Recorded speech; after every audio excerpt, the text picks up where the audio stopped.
let's get started into today's topic. So, like I said, the main thing we are going to cover today is answering the question of why am I so tired all the time?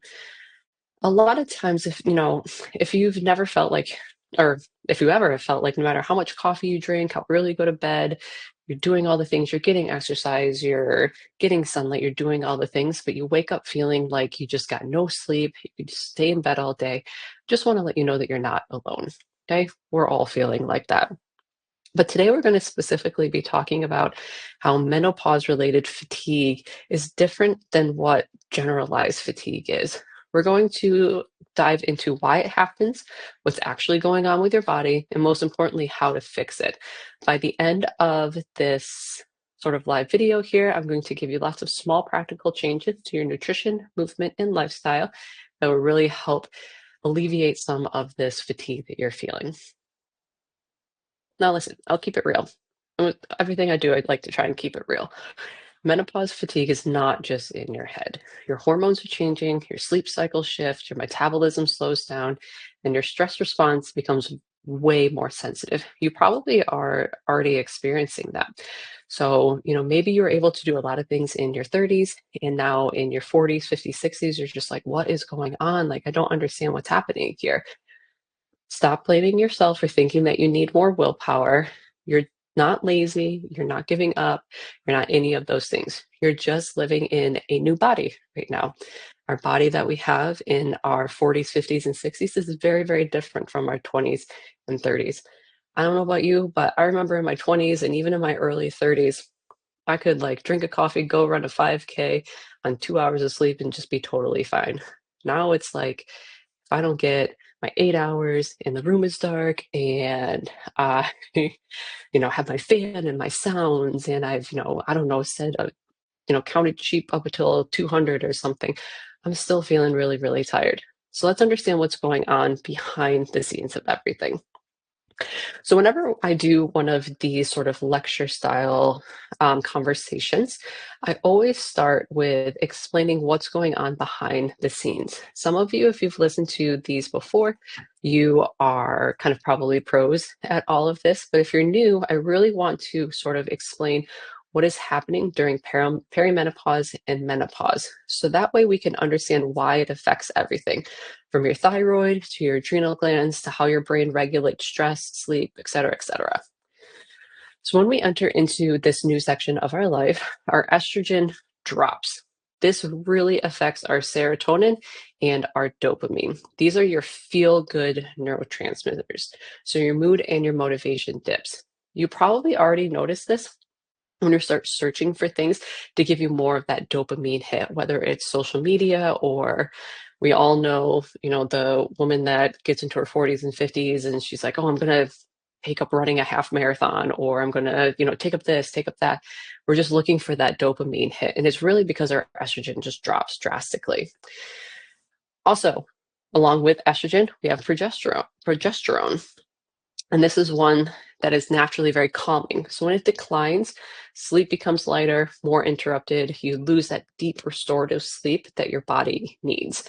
Also, if you remember back to if you have kids being pregnant, both of these estrogen and progesterone are kind of like going haywire as well too. So that extreme fatigue that you felt probably during first trimester, this is kind of a similar fatigue that you're going to feel now.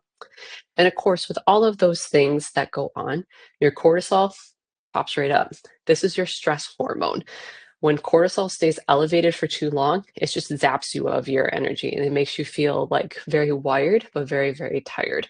You've probably heard some of the expressions like cortisol junkies. It's like you're just constantly reaching for that next dopamine hit that increases your cortisol, that then takes more energy out of you, but then we just mask that energy lacking with something else.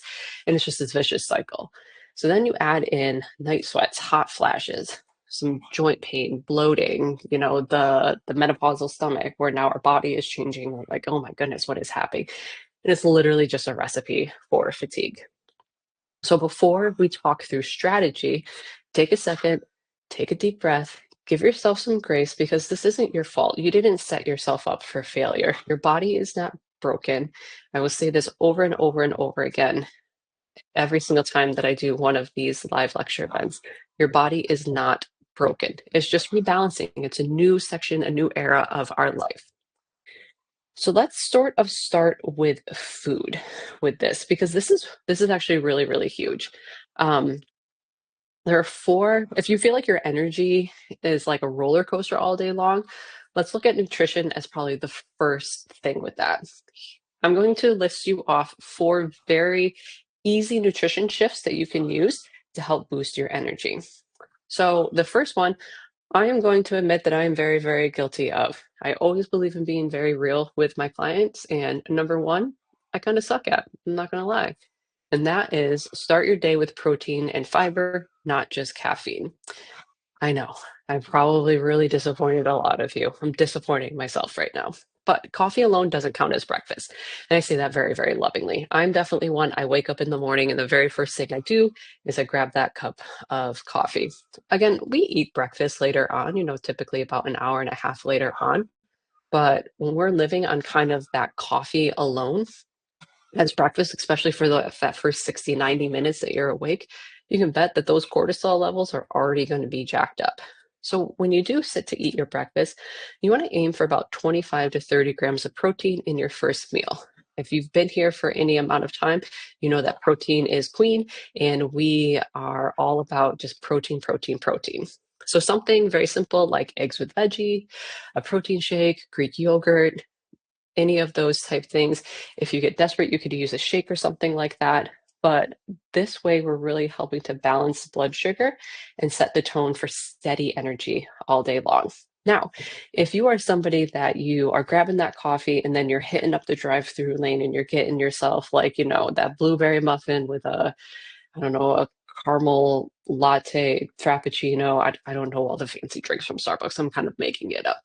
But none of that has protein in it. You just jacked up your insulin storage right early in the day without balancing it with any protein and fiber. So that roller coaster you're going to feel is even going to be worse. So really try to start prioritizing your day with protein and fiber. Yes, you can still have your coffee in the morning, but just don't have that be the only thing that's holding you over until lunchtime. Number two is to eat every 3 to 4 hours. Don't go all day on fumes. Skipping meals or eating these itty bitty tiny portions might seem like a good idea for weight loss, but it really backfires when your body is already stressed. That is the big key thing, especially with women. Men seem to be able to just continuously lose weight all throughout their life. But women, once our stress levels get really, really kind of fired up higher and higher, we're going to end up just storing so much more body fat. You end up, like I said, you spike that cortisol and then you're just like crashing hard. So you want to try to just fuel a little bit more evenly throughout the day. Think of it like we're keeping our gas tank at least half full. We don't want to get it all the way down to empty and we're running on fumes and we're like, oh crap, I got to go to work. How am I going to make this happen? Make sure you're just trying to eat every 3 to 4 hours. So nutrition tip number three, hydrate, hydrate, hydrate. Hydrate like it's your job. Fatigue is one of the first signs of dehydration. And during menopause, a lot of people don't know this, but estrogen kind of changes a little bit how your body regulates water and electrolytes. This is really kind of why we get some of that bloating. We oftentimes don't feel as thirsty as we get older as well, because again, those estrogen levels kind of really just disrupt how our body regulates water. Try to aim for about 80 to 100 ounces daily. I like to tell clients start off your day with just some electrolytes to begin with. So I personally like to use my creatine and like an electrolyte packet, and I mix it in my water, and that's what I have as my water first thing in the morning. I also do not go anywhere without my trusty water bottle, like anywhere. It's like my emotional support water bottle, let's be honest here. And I know that this bad boy is about 40 ounces. Yep, 40 ounces. So I just make sure if I drink like 2 to 3 of these a day, I'm in pretty good shape. And at least it's with me. So I don't really have an excuse to not get my hydration in. Also, a tip that we like to bring up a lot that a lot of people don't think about is finding a water temperature that you like. I personally do not like ice cold water. I just don't like it. I like room temperature. You give me room temperature water, I can suck that bad boy down all day. So find a temperature that you like that works but good for you. Last part we'll talk about in this nutrition section is kind of supporting your hormones with the right nutrients. Really want to focus on foods rich in magnesium, B vitamins, omega 3s, iron. If you're still kind of in perimenopause and you're menstruating occasionally, you get that like random cycle every 90 days or so. So think things like salmon, leafy greens, pumpkin seeds, lentils, berries. These are your natural energy vitamins. Just incorporating some of those things into your diet plan each day can make a huge, huge difference. And if you find that you're really craving sugar kind of mid-afternoon, it's probably not about willpower. It's probably, again, your body is just like screaming for energy because your earlier meals were too light, or like I said, that example of going through the drive-through, they're way too carb heavy without any added protein. So balance that blood sugar and those cravings are going to often disappear. One of the best things, and every single coach in here can tell you this too, one of the greatest things that we hear from our one-on-one clients when we're doing these customized meal plans and workout programs for them is that typically by week 2, if they've been following things correctly and increasing their protein intake, is that they notice that their cravings disappear. They're like, I don't need that afternoon snack anymore. I'm not searching for that something sweet at the end of the day or needing to get that soda when I'm driving home. They're like, my energy is just so much more steady throughout the day. And honestly, that's really because we increased your protein and now we've leveled out your insulin responses throughout the day. So just that one quick, simple little thing right there can make a huge, huge difference. So if you feel like you are just a slave to your cravings all day long, protein it up, see what happens. So we talked about nutrition. Let's talk about the next aspect, movement. Now, if you're in this program here, you have a wonderful, wonderful selection of workout videos, new videos, kind of archive videos, all things like that. You're here because you understand the importance of movement as well. But here's where I see many, many women go wrong. They think more is better, more cardio, more classes, more burn. I need to go to this spin class, followed by an hour on the treadmill, followed by this hour-long boot camp class. And I'm like, no, mama, you really don't need to do that. During menopause, your body is actually really going to thrive on smarter training, not harder training. So let's talk a little bit about what that looks like. Strength training. You hear this from all of us all the time, and I will continue to stand on top of the mountain and shout about strength training and how important it is for everybody all throughout life. Try to get in 2 to 3 times a week. It really helps rebuild muscle mass that naturally declines with age and hormones. Muscle supports your metabolism and gives you that I feel alive feeling. That's like the best way I like to describe it. Like you get done with the workout, you get a nice pump going, and you're like, I just feel so like alive. Like I move my body and I just feel really good. Even 20 to 30 minutes can change your entire day. And I don't know about you guys, but like my life is super busy. I've got 3 kids, I've got one on the way. Like I don't have time to do 3 hours of workouts during the day. I do, however, have 45 minutes to 75 minutes throughout the week to get in some really solid strength training. Less, but smarter is going to make my body respond better. Also, zone 2 cardio. This is like this is the kind of the best, the gold standard. That's your steady state cardio. Brisk walking, biking, incline walking, hiking, swimming. Think about an activity that you can do and still talk, but you can't sing. You could carry on a conversation with a friend while you are going, but you would have to kind of like be a little breathless while you're going. This type of cardio really helps with mitochondrial health. Basically, it's like the mitochondrial health of your cells is like how your cells produce energy. It's like the powerhouse of your cell. And it lowers cortisol instead of spiking it. And also, the good thing about this is that it's very, very low impact. Going for a brisk walk is great for your joints. Absolutely wonderful for your joints. Not only are you getting some vitamin D in there, but you're getting some core strengthening, a little bit of cardio, and joint health at the same time. I know a lot of the rage right now is like weight vest walking, which is awesome. The great thing about using a weight vest during cardio is that it helps you get into like that zone two a little bit easier without having to increase your intensity. So for instance, like, if say that you're going on a 3 mile walk and, to get your heart rate into that zone two, which I'm happy to kind of cover for you. If any of you have questions about how to get into like what zones are for your heart health, just drop it in the comments and I'm more than happy to kind of go over that with you. Um, but putting something on like a weight vest, it's going to make your heart work a little bit harder, which means that it's going to beat a little bit faster, which means it can get into zone two a little bit easier without you feeling like you need to start like running, jogging, or anything like that. It's not a great replacement for strength training, but it does have a lot of benefit when it comes to your overall cardio health. So strength training, zone two cardio. Last part is to add recovery or mobility work. This is probably the part, if we're all honest with ourselves, that we kind of lack in. Because I feel like with recovery and mobility work, you don't see a lot of bang for your buck right away. When you do strength training, you can see your muscles building. When you do cardio, you can feel yourself kind of out of breath or feel yourself sweating. When you're doing kind of just like some yoga, stretching, deep breathing, mobility work, you don't really see the benefit of it right then and there. But this is definitely something that like builds over time. The important part of this is that it kind of, I tell clients like, think of this as like shifting out of that fight or flight mode, kind of getting more into that sympathetic portion of your nervous system.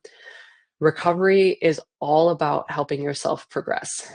Remember, you lift, you eat well, you train, you do all of those things, but when you sleep and when you rest is when all of those things kind of really matter and take place. So if you've been overtraining or you feel constantly drained during your workouts, maybe think about scaling back the intensity, but not the effort. There is a very, very, very big difference between being disciplined and being depleted. Thankfully, I feel like that narrative is starting to change and shift a little bit within our community, where it's more about working out more strategically and focusing on strength training instead of feeling like I need to spend 3 hours on the treadmill, because that's awful. There is not enough Netflix shows that I can watch to make myself want to stay on a treadmill for 3 hours. I won't lie. So, we did food, we did nutrition. Let's talk briefly about a couple of lifestyle habits that make or break energy. We'll kind of go through these really, really quickly so that we can talk about kind of how to wrap all of this together. First off, set a wind down routine. I know that I believe within the last couple of weeks, there has been another sort of live workshop on how to manage sleep during perimenopause and the benefits of kind of like a bedtime routine. Highly recommend you finding that one and watching it. But a few lifestyle habits that can make a really big difference is set a wind down routine. Okay, we have a morning routine. We should have a nighttime routine as well. Keep your bedroom cool. Hot flashes, night sweats, all of those things really can wreak havoc on deep sleep. So try and set your thermostat a little bit lower. Put on a fan if you can. Some cotton sheets or cooling sheets can make a big, big difference. Remember, this is not this area that you're in right now is not going to last forever. So just do the things that we can right now to just make it more manageable to kind of sort of like get through. We talked about managing stress already earlier, but again, it's worth mentioning to manage your stress. I know, I get it. Again, easier said than done. I totally understand. But because kind of the area that you're in your life is already stressing you out quite a bit, you really don't want to continue to pour from that empty cup. Even if it's just 5 to 10 minutes a day of just get outside and get the sunshine on your face, take a deep breath. I know, journaling, again, everybody says to journal, journal, journal, because there is some benefit about it. So a short walk, maybe even something that can help too is like reach out to a friend. If you have a friend that you haven't talked to in a while, like, that connection with people really helps us to manage our stress. And the last two that we have kind of goes alongside with what we just said is first is set boundaries. I know that that might surprise you. And also I know that that's kind of like a term that gets thrown around a lot as well. But many of us in kind of this midlife area are juggling everything: work, aging parents, your kids, your grandkids, responsibilities. Maybe you just recently retired. Maybe, you just downsize and having to like figure out a new, like your new living situation, or you just moved or whatever. We're constantly just juggling everything, everything, everything. Sometimes the biggest energy leak isn't necessarily physical, it's kind of emotional. Saying no is a form of self-care. In my pastor this past weekend in church talked about like soul fatigue, and even not having this be like with like a religious conversation or whatever. Like soul fatigue is probably something that a lot of us feel. Like we need to protect our peace and our energy depends on it. So constantly like giving everything that we can, and just not never being able to refill that cup is really kind of wreaking havoc on our fatigue.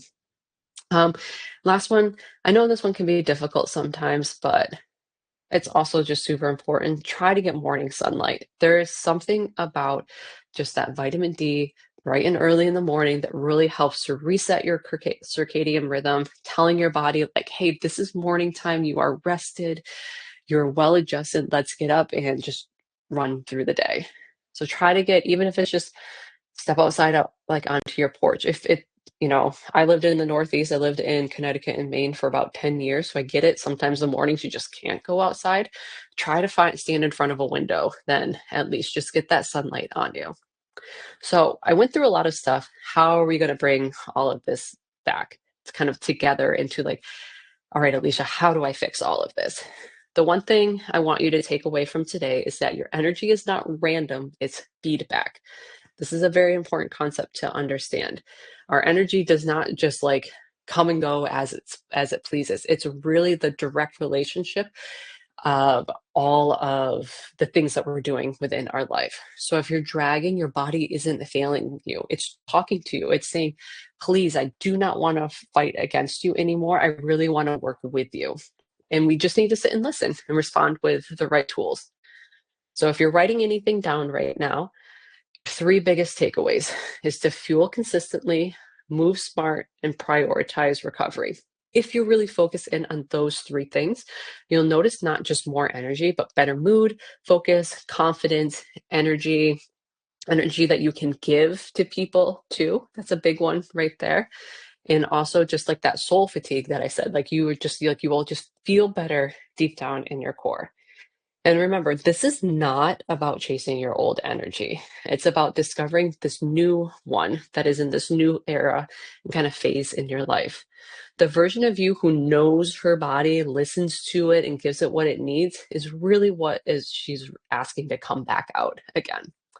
So your homework for this week is, I know you guys probably all thought, I finished school. Why do I need to have homework? But I'm giving you homework. I want you to pick one thing that I talked about from today to start with. Maybe it's improving your breakfast, getting extra sleep, maybe shutting off the phone or the TV 30 to 45 minutes before you go to bed, or maybe dialing down your intensity of your workouts. I know a lot of these things are like, all right, I'm going to trust whatever happens here. But I promise you it's going to work for you. Just focus in on doing it consistently and with good intention as well. You do not have to fix everything overnight. I mean, that's just going to add more stress to you. I tell my one-on-one clients all the time, I give very specific things that I want us to focus on every 3 to 4 days, because it can be very overwhelming to be like, oh my God, I got to do all of these things like right away. And then, hello, there goes our stress levels jumped up again. Pick a couple things and just focus on that. Master those things, then add the next one in. Master those new things, add the next one in. That way you'll just feel like you're starting to get to you again. So thank you so much for joining me today.